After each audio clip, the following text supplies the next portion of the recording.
Es gribu pievērst skatītāju uzmanību, ka šeit mums ir izcils kvartets. Ja, jo Aiga pārstāv valsts institūciju, Emils pārstāv IT kompāniju, Lauris pārstāv medicīnisku iestādi un es pārstāvu pacientus. Un tieši tāds kvartets ir ideāls priekš vispār jebkurā projekta. Jā, pirmkārt ir prieks, ka jau otru dienu es dzirdu arī no pacientu asociācijām un biedrībām piemērus par to, ko mēs esam strādājuši jau gadiem ilgi. Tas ir līdzīgi kā Rafaela reklāma, jā, Rafaela labāk nekā 1000 vārdi. Tas ir tas pats pacientu biedrības teiktais ir labāk nekā 1000 vārdi no manas puses, un te jau es redzu, ka mums tas atslēgas pasākums ir tas PPP, vai ne, kas Aigai ļoti patīk arī tie 3P burti, vai ne, publiska privāta partnerība, kur mēs gan ar Stradiņu slimnīcu, gan Daugavpils reģionālu slimnīcu, ja tiešām simtiem pacientu skrīnējam un skatāmies uz to, kā laikus atpazīt lietas.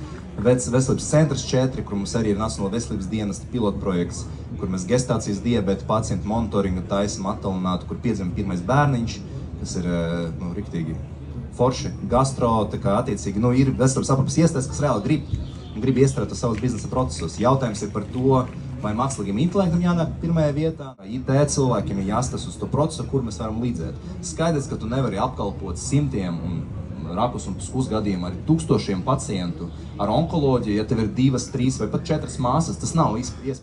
Bija laikam arī šīs dienas diskusijā, vai AI aizstās ārstu, un es domāju, ka neaizstās, bet noteikti aizstās ārstus, kuru nelieto to AI, ja, vai mākslīgā intelekta atbalsta rīku. Mums ir jāadaptējās, tāpat kā mēs droši vien nekad vairs nepāriesim no automašīnām uz zirgiem atpakaļ. Ja, vai es gribētu šodien no Rīgas uz Cēsim ar zirgu, ja man ir jāizvēlās. Ja.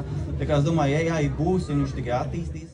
IT kompānijas, veselības iestādes, valsts institūcijas, ņemot vērā mūsu rekomendācijas, skatoties uz lietām caur mūsu acīm, var tiešām ļoti forši adaptēt visus tos instrumentus un izdarīt viņus maksimāli vispār pielāgotiem pacientiem. Ir viena lieta, davai uztaisam kaut kādu rīku, ja, forši, jā, tur prezentējam, tur, es nezinu, kaut kādas konferences un tālāk. Un pēc tam tas rīks iet publikā vai sabiedrība un nenostrādā.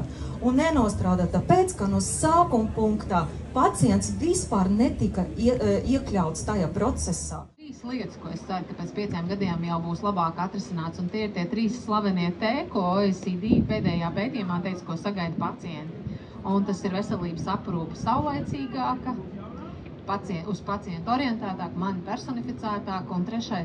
bez tādām lielām bažām un trouble free.